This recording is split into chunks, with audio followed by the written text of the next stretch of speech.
Hi everyone, welcome to Things Lucy Reads. I'm Luce and this is my winter reading wrap up. So like my two previous wrap ups, these will be covering my reading for 3 months, and those months are June, July and August. The first book that I read in June is I Married My Best Friend to Shut My Parents Up by Kodama Naoko, which is I guess this is a Yuri manga, but I always stumble over actually using that term because I feel like Yuri should be just like the erotica ones, which this is not. This is just a romance, but they're adults, so girls love also isn't really correct either. It's gay anyway. This wasn't quite what I expected, and I think I gave it 4 stars, but I still really enjoyed it. It was just really cute, easy reading for an afternoon. I expected that the parents would be okay with her marrying a woman, and they weren't. So what happened was she was sick of her parents nagging her about marriage, so she married her best friend. I guess that means they got a civil partnership because gay marriage isn't legal in Japan, but anyway, semantics. Her parents were like really pushy and like controlling, so she married a woman and then they pretty much never spoke to her again, which was not what I was expecting, but it also wasn't really like overtly homophobic enough for this to not be a cute, fluffy read. You were very aware that the parents weren't happy with this situation and they thought that there was something wrong with their daughter because she'd married a woman, but you're also very aware that this marriage is fake, at least in the beginning. So it was just sort of like a bit of a weird bit of context, but it didn't hurt to read or anything like that. Obviously they catch feelings by the end. Despite the parents being homophobic dickheads, it was really enjoyable to read, and I really would recommend it because in the grand scheme of things, like, their disapproval was a very minor part of the book, and the rest of it was just really lovely and fulfilling, so recommend that one. And then the next book I read for the Hex Lippers book club and also for Buzzwordathon. The prompt for that was read a book with a name in the title, and I read Johnny Appleseed by Joshua Whitehead.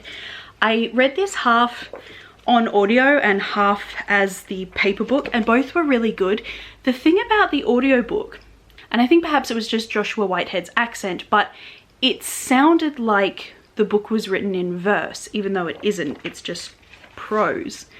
The cadence of the voice and the rhythm of it made me feel like I was listening to a book written in verse, even though I knew I was really listening to a book reading in prose. But it was just really nice, and I was glad that I was able to read the audiobook, which is on Scribd, because I had no idea how to pronounce any of the words that weren't in English. So for example, I would not have been pronouncing the word cookum correctly in my head if I hadn't heard it pronounced already. But this was just really,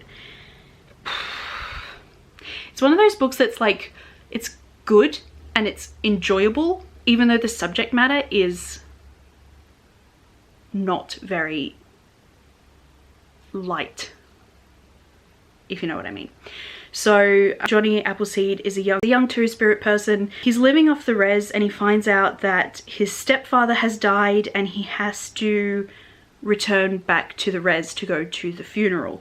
And so it runs over the course of 7 days, but there's a lot of flashbacks to Johnny's younger life and the relationships that he's had with people, especially his cookum, that's his grandmother. And it touches on a lot of brutal things, touches on like racism and structural inequality and all of these kinds of things. But the thing that I really felt about this novel were the family relationships, and how even when he wasn't living on the res, those relationships kind of went with him and informed his life, even though they weren't present in it in a tangible sense. I think I gave it 4 or 5 stars. Definitely recommend this one too. I wouldn't call it a hard read, but it's also not an easy read either, so just be aware of that as well. And then the next book that I read was a book of poetry, and it's Crush by Richard Sykin. I really enjoyed this as well. I think I potentially gave this one 5 stars. I've tabbed a lot of the poems. This is just about like gay longing. I think some of them were written in a time when being gay was not legal. I had ordered Richard Sykin's other book of poetry even before I finished reading this one. That's how good it was. I've yet to read that one, but I will get to it eventually. But yeah, it was just really good. If you want a taste for these poems, then there is a bot on Twitter. Just follow that and it will give you snippets of his poems It will give you a little bit of a taste for it, and if you like that, then you'll like the whole book. It was good. And then the next book that I read is volume 2 of Vox Machina Origins. This is the second in the series. Can't go too much into it because spoilers obviously, but this is just the next part of Vox Machina's journey. I feel like there's a standalone episode of the show called The Search for Grog, and it's this story in a little more depth, but I could be wrong about that. Yeah, really enjoyed this one too. I am slowly working my way through watching the first campaign. I'm hoping that I will have it finished by the time campaign 3 starts, although we don't know when that is yet, so hopefully there will be time. If you like Critical Role, definitely recommend picking these up. Even if you've only seen like campaign 2, these comics are a good place to start to introduce you to the characters that they all play in campaign 1. So, and then the last book that I read in June is volume 4 of Heartstopper by Alice Oseman. So I was really concerned about going into this volume because I knew that this would be the one that dealt with Charlie's eating disorder and the fact that he was hospitalized for that. I was just sort of like really apprehensive about having to read about that in this, because this is supposed to be like a soft, comforting series. But Alice Oseman obviously knows what the heck they're doing, because even though it was dealing with really heavy topics, it still managed to be really soft and really comforting. But the part of the story where Charlie is hospitalized is told entirely from Nick's point of view, and I don't think we ever actually go to Charlie in the hospital. And there is an acknowledgement that even though being in hospital for it helped Charlie and was ultimately a very positive experience for him, that is not the case for a lot of other people who are hospitalized for mental health, and sometimes it actively harms them. But for Charlie, at least, it was a positive experience. I don't like reading about eating disorders. I wouldn't say that I'm triggered by them, but I avoid them where I can. But this one was like the best possible scenario for me for reading about an eating disorder. It was so well handled and really retained this feeling that Heartstopper gives us that we all love, which is that it's safe and soft and comforting, as I've said. But yeah, it was really good, and I'm pretty sure I gave it 5 stars. Now we're on to the books in July, and most of these I read in a digital format. So the first book that I read in July was All Systems Red by Martha Wells, which is the first book in the Murderbot Diary series. I read this on audio, as I've read all of the others. I just love this series so much. It brings me so much joy. I just love them. I gave it 5 stars. Definitely recommend checking this series out in whatever format is most comfortable for you, because they are all just incredible. And then the next book that I read was a little audible short, and it was called I Would Be Doing This Anyway, and it's written by Gia Tolentino, and it was narrated by Kelly Marie Tran, which is the reason that I bought it. So this was just a super short, I think it was about 45 minutes, story about this woman who, a girl that she used to go to school with becomes like this super famous influencer. And it's set during 2020 with the pandemic and like lockdowns and stuff, and the influencer goes to this like private island resort kind of place, technically flouting quarantine to go there, but also goes there to quarantine. And the main character loses her job, doesn't really have any kind of purpose in the midst of all the lockdowns and the effect of the pandemic. So she ends up going to work for this influencer as a personal assistant. And then what happens is the world kind of degrades into the worst case scenario for the pandemic. Like, if the pandemic was going to lead to an apocalypse, this is what it would be like a complete shutdown of life as we know it, but even worse than what has already happened. Like, oh, and then there was also like, at one point the influencer came out as queer, but you're never quite sure if it's like a publicity stunt or if it's like genuine. It's super short, so to tell you like any more details would be like spoilery. Definitely an interesting like meditation on internet culture. I wouldn't say that this one was necessarily enjoyable because it was so bleak, but Kelly Marie Tran's narration was definitely enjoyable, and I hope she narrates more books in the future because I will definitely read them all. So listen to it if you think it sounds interesting. I think if you are already interested in the subject matter, or you're interested in listening to Kelly Marie Tran tell you a story, then definitely go for it. The next book that I read was Of Dragons, Feasts and Murder by Aliette de Bodard, which was just like a little novella, which I read as an ebook. This was compared to The Untamed, which is a show that I love and pretty much watched nothing else for the entirety of last year. I've mentioned it in a few videos, but I don't know if I've ever actually like left it in. So just know that that show was like my entire life for all of 2020. Anyway, so this is, technically it stands alone, but it contains characters from the book series that starts with House of Shattered Wings. And I think that I would have liked it better if I already knew these characters and I already had some kind of understanding of the world. But unfortunately I didn't, so it did sort of fall a little flat for me in places, particularly in the main relationship. It just couldn't quite figure it out, and I feel like if I had read this series then I would have a better understanding of that dynamic. Other than that, it was fine. So one of the husbands is called Tuan. He's like Vietnamese. They go to his home kingdom for Lunar New Year, and then a murder happens and they have to solve it. And it was a fun time. I think I gave it maybe 4 stars, but I think that was scaled up from 3.5 just because I felt like personally, if I had more information and more context, I would have liked it better. And then the next 2 books I read are the last 2 volumes of Bloom Into You by Nakatani Neo. And I'm not going to talk about them in this video because I've talked about them at length in the video I made specifically for that series, which should be up by now, so I will link it up here. Suffice it to say, I love them. I've said in every other wrap up, the emotional payoff for this series is worth it. Even though the beginning is a little bit shaky, it's really worth sticking it out and getting to the end because it is very, very satisfying. So I love them both. I'm pretty sure I gave them both 5 stars. And then the next book I read was Across the Green Grass Fields by Sean Ann Maguire, which I have also discussed in my mid-year book freakout tag, which I will link up here.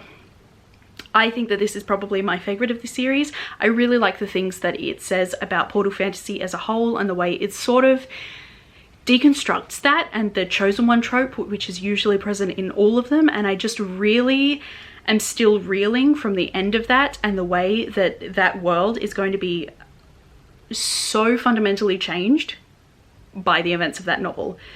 I think that if you haven't started reading the Wayward Children series, then you should start with Across the Green Grass Fields because it's the only book that has no character ties to any of the others. Every single other book has at least one character that appears in another book, but not this one. It stands completely on its own, and I feel like if you read this one, then you'll get a better understanding for what to expect from all of the others, whereas if you read all of the others first, then this one might be a little bit of a letdown because it is very slow going. The last 10% of the book has all of the action, but I also feel like in order for it to be really, really effective and like impactful, the revelations had to happen like bang, bang, bang, bang, bang, and you had to have not a lot of time to sit with them because then they would have been like a little less intense. So I really loved it. I gave it 5 stars. I definitely recommend it. If you're wondering where to start with that one.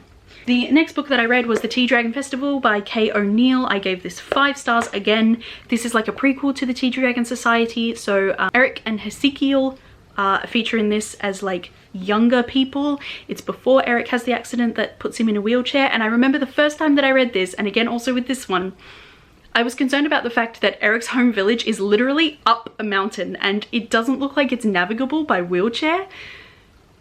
And then that was addressed in the next volume in this series, which I was actually really happy about because it actually affected me. Like I would be not reading this book and I would just suddenly be sitting there thinking, how is Eric going to get home if he can't climb a mountain in his wheelchair?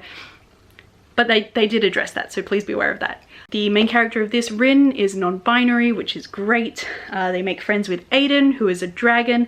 I'm not quite certain if their relationship is romantic or platonic. You could read it either way. And honestly, it's just really beautiful no matter which way you read it. So this is all about a festival that the village is putting on, and then there's Aiden, who is the dragon who's supposed to protect this village, but for reasons he has been unable to do it for several decades and then suddenly is able to do it again. So it's kind of about him reintegrating into village life and the village getting used to having a dragon again and just everyone learning from each other and having a really nice wholesome time. I absolutely love every volume of the series. I gave it 5 stars, and if you haven't read this yet, then honestly, what are you doing? Because it's just incredible. The next book that I read was just a little single issue comic, which I read for the Buzzwordathon. The word was last, and then the full title of this comic was Star Wars The Last Jedi, Storms of Crate. I think I gave it only 3 stars. I can't even remember who wrote it. The story was fine. It's pretty much just about them vetting the planet of Crate as a potential location for the Resistance. But the artwork in it is so bad, and before I read it I was like reading reviews of it that are like, oh, the artwork in this is awful, and I was like, oh, surely it can't be that bad, but it actually is. It's literally like the artist traced screen caps, but it's not good.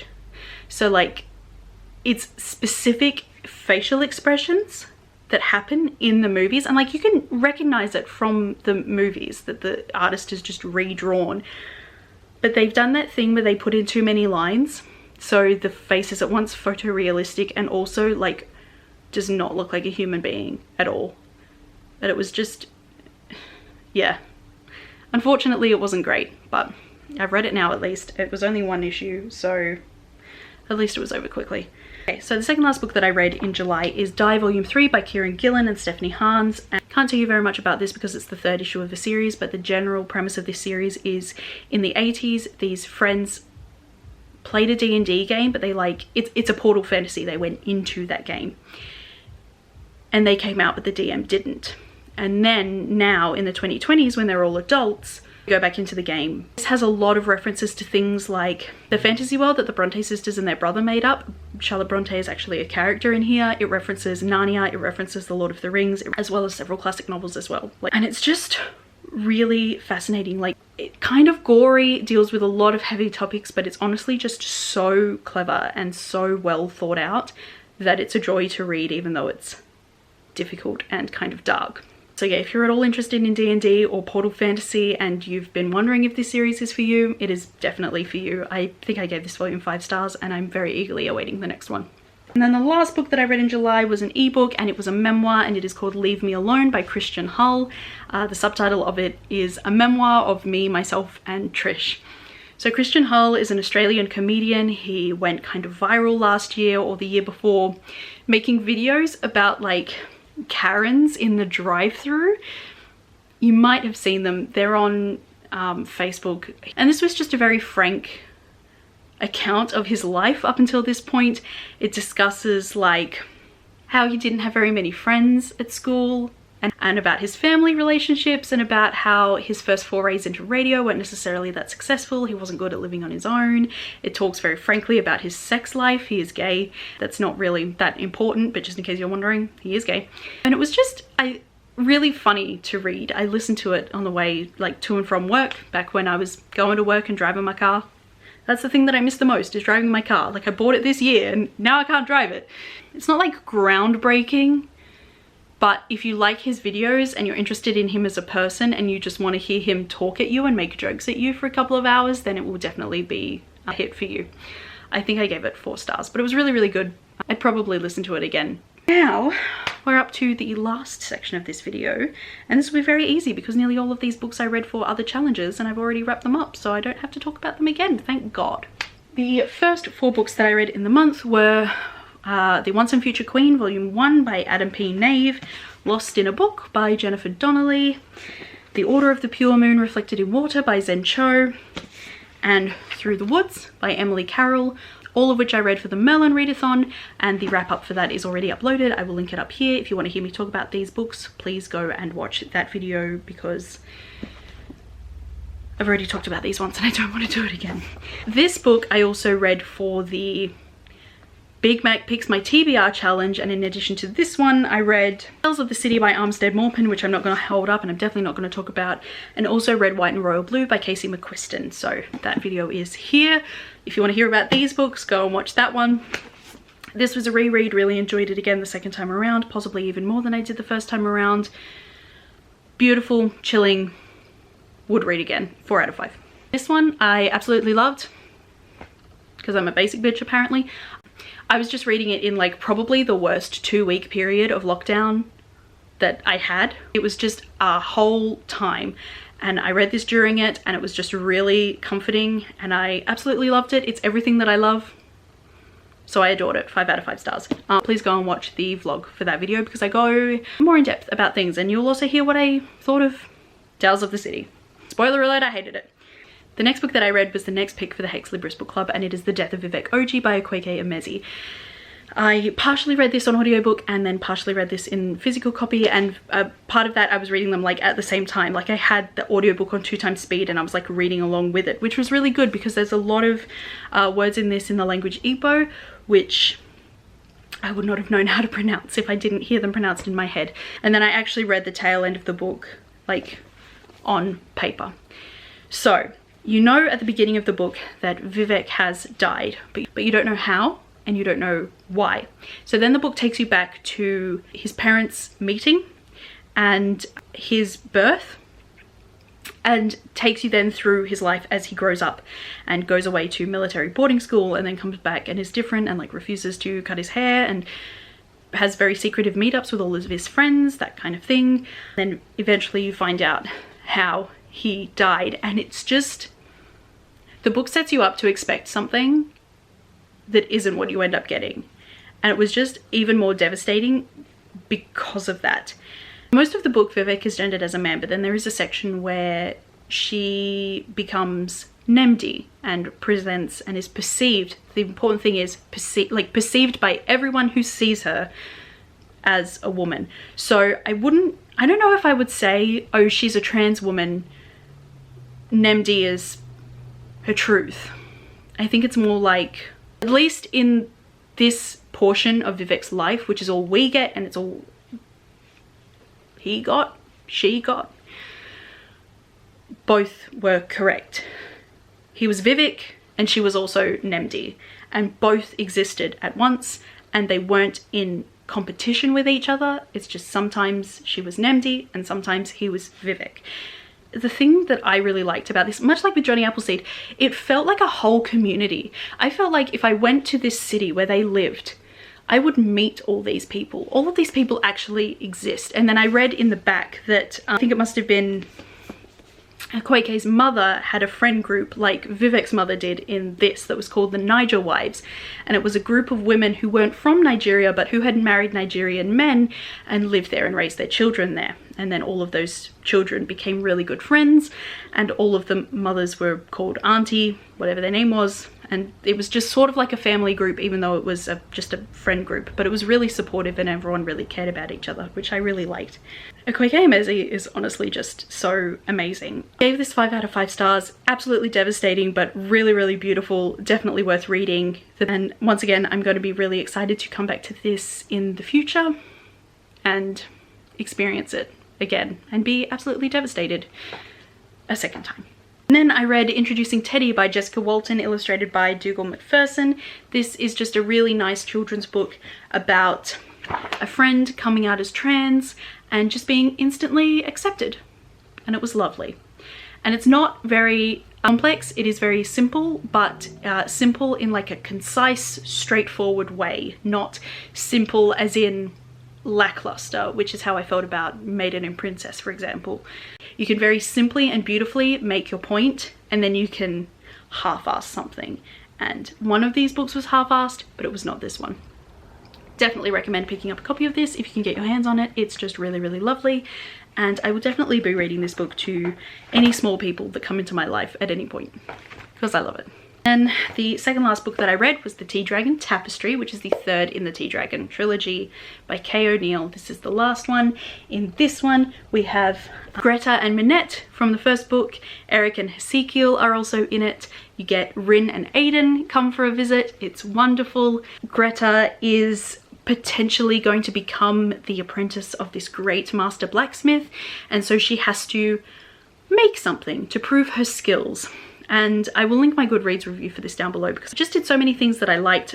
Most of all, like trusting in your own abilities and trusting in the contribution that you can make in the world, and that it will be good enough, and that only you will be able to make it, and then that's what will make it special. It doesn't have to be, you know, grand and amazing. It can be simple, but it's the thing that only you can do, and that's what does make it grand and amazing. It doesn't have to be that in the first place. It's the fact that you've made it, and that's the important thing. And I just feel like these books are so important, not only for kids, but also for adults who didn't have books like this when they were kids. And it's just really, really lovely. And there's also a part with Eric and Hesekiel where they talk very frankly about the fact that Eric isn't an adventurer anymore because he became paralyzed. And he just talks about how, like, the life that he has, he wouldn't have chosen if he had the choice. But that doesn't mean that it isn't just as wonderful as his previous life. And I just thought that that was really, like, really nice, that acknowledgement that your life may go in a direction that you don't expect it to, but that doesn't mean that it's going to be awful or terrible or sad. Like, your life will still be beautiful and fulfilling and full of love. It's just going to look a little different than you thought, and things still have value even when they're different. And I just love this series a lot, and I'm really glad that it exists, because even as an adult, I need these messages, and honestly just read them, they're great. And then the last book that I read was just a Kindle short, which I read for the Buzzwordathon. The prompt was time of day words, so I read the Tor short Wait for Night by Stephen Graham Jones, which was a vampire story. And even though it was only 90 pages long, it's probably the most interesting and compelling vampire story that I have ever read. And now I'm really excited to read more by Stephen Graham Jones, because this was my first from him, but I think that they're all going to be really incredible. I'm not necessarily interested in vampire stories, but I will read them from him, because I think that he will do it in a way that's different to everyone else. So I think I gave this like 3.5 stars, but it was like really good.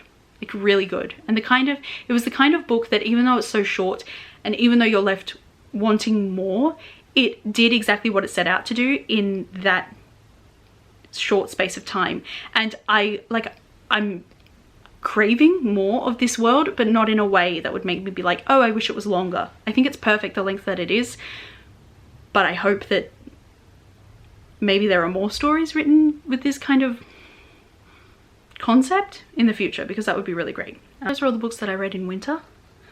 Hopefully this video isn't 40 minutes long. If you have read any of these books and you would like to let me know what you thought of them, feel free to do so in a comment. If you just want to let me know that you are here, drop me an emoji. It can be a heart in your favorite color or whatever emoji takes your fancy.